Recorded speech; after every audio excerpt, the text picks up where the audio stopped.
ರಾಮ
ಕುಶಲನಿಂ ಪ್ರಸ್ರವಣ ಪರ್ವತಕ್ಕೆ ನಡೆತಂದು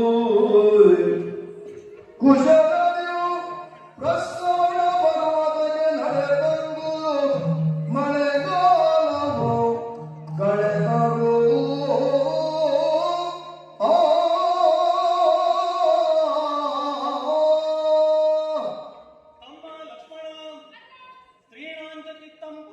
ಭಾಗ್ಯಂ ದೇವೋನ ಜಾನಾತಿ ಕೃತೋ ಮನುಷ್ಯ. ಸ್ತ್ರೀಯ ಚಿತ್ತವನ್ನ, ಪುರುಷನ ಭಾಗ್ಯವನ್ನ ದೇವರಿಗೆ ಗ್ರಹಿಸುವುದಕ್ಕೆ ಸಾಧ್ಯವಿಲ್ಲವೆಂದಾದ ಮೇಲೆ ಇನ್ನು ಹುಲ್ಲು ಮಾನವರಾದ ನಿನ್ನ ಪಾಡೇನು ಹೇಳು. ಮರುದಿನ ಶುಭ ಮುಹೂರ್ತದಲ್ಲಿ ಪಟ್ಟಾಭಿಷೇಕ ಹೊಂದಬೇಕಿದ್ದಂತಹ ನಾನು ಮರು ಕ್ಷಣದಲ್ಲಿ ಜಟಾವಲ್ಕಲ ಧಾರಿಯಾಗಿ ವನಗಮನವನ್ನು ಮಾಡಬೇಕಾದ ಪರಿಸ್ಥಿತಿ ಬರ್ತದೆ ಅಂತಾದ್ರೆ ಪುರುಷನ ಭಾಗ್ಯವನ್ನು ಯಾರು ಹೇಗೆ ತಾನೇ ಎಳೆದಾರು ಹೇಳು. ಪಿತೃವಾಕ್ಯ ಪರಿಪಾಲನಾರ್ಥವಾಗಿ 14 ವರ್ಷಗಳ ಸುದೀರ್ಘವಾದಂತಹ ವನವಾಸಕ್ಕೆ ಅನುವಾದವನ್ನು ನಾನು. ಹಾಗೆಯೇ ಇನ್ನೊಂದು ಯೋಚನೆ ಮಾಡಿದ್ರೆ ಅಮ್ಮ, ದಿನವೂ ಕ್ಷಣವೂ ಈ ಮುದ್ದು ರಾಮನನ್ನ ಅಗಲದೇ ಇದ್ದಂತಹ ಮಾತೆ ಕೈಕೇಯಿ ದೇವಿಗೆ ರಾಮನ ಸುದೀರ್ಘ ವನವಾಸವನ್ನು ಬಯಸುವಂತಹ ಆಕಾಂಕ್ಷೆ ಆ ಗಳಿಗೆಯಲ್ಲಿ ಬರ್ತದೆ ಆದ್ರೆ ಈ ರಾಮನ ಉತ್ಕರ್ಷೆಯ ಉತ್ತುಂಗಕ್ಕೆ ಆ ಹಾಡೇ ಸರಿಯಾದ ದಾರಿ ಎನ್ನುವುದಾಗಿ ನಮ್ಮ ಅಪ್ಪೆ ಭಾವಿಸಿರಬಹುದೇ. ಏನೇ ಇರಲಿ, ವನವಾಸಕ್ಕೆ ಹೊರಟಂತಹ ನಾವು ಕಷ್ಟ ಕಾರ್ಪಣ್ಯಗಳನ್ನು ಎದುರಿಸಬೇಕೆಂಬ ಜ್ಞಾನ ನಮಗಿದ್ದರೂ ಸಹ ನಾನು ಮತ್ತೆ ನನ್ನ ಮಡದಿಯಂತ ಸೀತೆಯೂ ಹೇಳಿದರೂ ಕೇಳಲಿಲ್ಲ. ಎಲ್ಲರನ್ನು ಕೂಡಿಕೊಂಡು ವನಾಭಿಗಮನವನ್ನು ಮಾಡಿದೆ. ಚಿತ್ರಕೂಟದಲ್ಲಿ ನಮ್ಮನ್ನ ತಡೆಯುವುದಕ್ಕಾಗಿ ತಮ್ಮ ಭರತ ಬಂದರು. ಸಾಲದ್ದಕ್ಕೆ ಅಯೋಧ್ಯೆಯ ಪ್ರಜೆಗಳೆಲ್ಲ ಬಂದರು. ಅವರನ್ನೆಲ್ಲ ಸಮಾಧಾನಪಡಿಸಿ ಗಂಗಾ ನದಿಯನ್ನು ಉತ್ತರಿಸಿದೆವು. ಗುಹನ ಆತಿಥ್ಯವನ್ನ ಸ್ವೀಕರಿಸಿದೆವು. ಭಾರದ್ವಾಜರು ಮೊದಲಾದ ಮಹಾಮುನಿಗಳ ನಿರ್ದೇಶನದಂತೆ ಗೋದಾವರಿ ತೀರದ ಪಂಚವಟಿ ಪ್ರದೇಶದಲ್ಲಿ ಪರ್ಣ ತೀರವೊಂದನ್ನು ನಿರ್ಮಿಸಿಕೊಂಡು ವಾಸವಾಗಿದ್ದೆವು. ಅಮ್ಮ, ಏನೇ ಆದರೂ ಸ್ತ್ರೀಯ ಚಿತ್ತ ಅಂದರೆ ನೋಡು. ಯಾವ ಕಾಲಕ್ಕೂ ಆಭರಣಗಳಿಗಾಗಿ ಹಬ್ಬಹಪಿಸಿದವಳಲ್ಲ ನನ್ನ ಸೀತೆ. ಆ ಕ್ಷಣದಲ್ಲಿ ಚಿನ್ನದ ಜಿಂಕೆಗೆ ಮಾರು ಹೋಗಿಬಿಟ್ಟರಲ್ಲ. ಸ್ತ್ರೀಯ ಚಿತ್ತ ಅಂತ ಇದಕ್ಕೆ ಹೇಳಿದ್ದು ಲಕ್ಷ್ಮಣ. ಆ ಪಾಪಿ ರಾವಣನ ಕೊಲ್ಲದಿಂದ ನನ್ನ ಸೀತೆ ಅಪಹರಣಕ್ಕೊಳಗಾದಳು. ಸೀತೆಯನ್ನು ಅರಸಿದ್ದು ನಾವು ಒಂದೆರಡು ಕಡೆಯಲ್ಲಿ. ಸೀತೆಗಾಗಿ ಹಬ್ಬಹಪ್ಪಿಸಿ ಕಷ್ಟಪಟ್ಟದೆಷ್ಟು ದಿನ. ಆ ಕಾಲದಲ್ಲಿ ಶಬರಿಯ ಭೇಟಿಯೂ ಆಯಿತು. ಋಷ್ಯಶೃಂಗ ಪರ್ವತದ ಪ್ರವೇಶದಲ್ಲಿ ಸುಗ್ರೀವನ ಸಾಂಗತ್ಯವೂ ನಮಗೆ ದೊರಕಿತು. ಸುಗ್ರೀವನೊಡನೆ ಆದಂತಹ ಮಾತುಕತೆಯ ಭಾಗವಾಗಿ ಅವನಣ್ಣನಾದಂತಹ ವಾಲಿಯ ದೌತ್ಯವನ್ನು ಸಂಹರಿಸಿದ್ದಾಗಿದೆ. ಮಳೆಗಾಲವನ್ನು ಕಳೆಯುವುದಕ್ಕಾಗಿ ಈ ಪ್ರಸ್ರವಣ ಪರ್ವತ ಪ್ರದೇಶಕ್ಕೆ ನಾವು ತಂಗಿದ್ದವರು. ಮಳೆಗಾಲ ಮುಗಿದರು, ಈ ಸುಗ್ರೀವನ ಆಗಮನ ಆಗಲಿಲ್ಲ ನೋಡು. ಏನ್ ಹೇಳ್ತೀನಿ?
ಕೃತಜ್ಞರು ಅಂತ ಇದ್ದಾರೆ. ಹ್ಮ್. ಅಂತವರ ಸಾಲಿಗೆ ಇವ ನೀವು ತಡ ಮಾಡುವುದು ಬೇಡ ಅಣ್ಣ. ಆ ಬಾಧೆಯಿಂದ ನೀನು ಬಂದೆ. ಈ ಸುಗ್ರೀವನನ್ನು ನಿಗ್ರಹಿಸುವುದು ನನ್ನ ಕೈಯಲ್ಲಿ ಆಗುವುದಿಲ್ಲವೇ? ಹೊಡೆಯ ಹೊಡೆ. ಅಮ್ಮ, ಬೇಡ ಬೇಡ. ತುಳುಕುವುದು ತರವಲ್ಲ ತಮ್ಮ. ಯಾವಾಗಲೂ ಶಕ್ತಿ ಪ್ರಯೋಗವನ್ನ ಮಾಡುವುದಕ್ಕಿಂತ ಮುಂಚೆ ಯುಕ್ತಿ ಪ್ರಯೋಗವನ್ನ ಅನೇಕ ಬಾರಿ ಮಾಡಬೇಕಂತೆ. ಹಾಗಾಗಿ ಸುಗ್ರೀವ ಯಾವ ಕಾರಣಕ್ಕಾಗಿ ಇವರೆಗೆ ನಮ್ಮ ಸಹಾಯಕ್ಕೆ ಬರಲಿಲ್ಲ ಎನ್ನುವುದನ್ನು ನಾವು ಅರಿತವರಲ್ಲ. ಹಾಗಾಗಿ ನೀನೀಗಲೇ ಅಲ್ಲಿಯವರೆಗಾಗಿ ಹೋಗಬೇಕು, ಅವನ ಇರವನ್ನ ಅರಿಯಬೇಕು, ಸೂಕ್ಷ್ಮವಾಗಿ ಅವನಿಗೆ ವಿಚಾರವನ್ನು ತಿಳಿಸಬೇಕು, ಅವನನ್ನ ಕರೆತರಬೇಕು ಅಂತ ಹೇಳುವುದಕ್ಕಾಗಿ ನಾನು ಬಯಸುತ್ತಿರುವಾಗಲೇ ರಾಮ ರಾಮ ಜಯ ರಾಮ ರಾಮ ಜಯ ರಾಮ ರಾಮ ಜಯ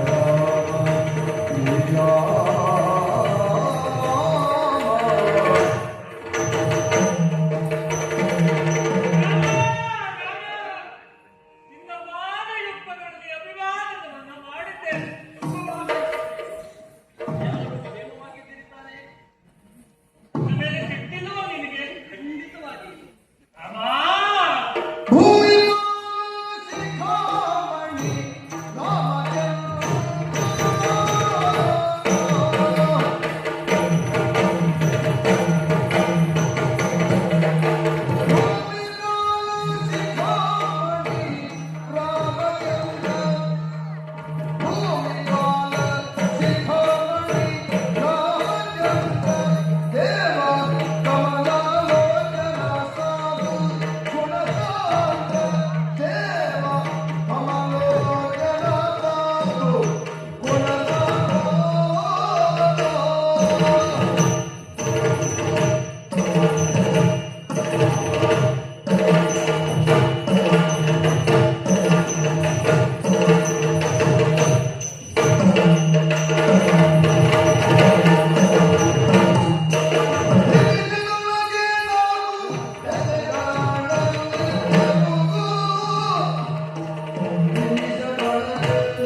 ಒಂದು ಕಾಲ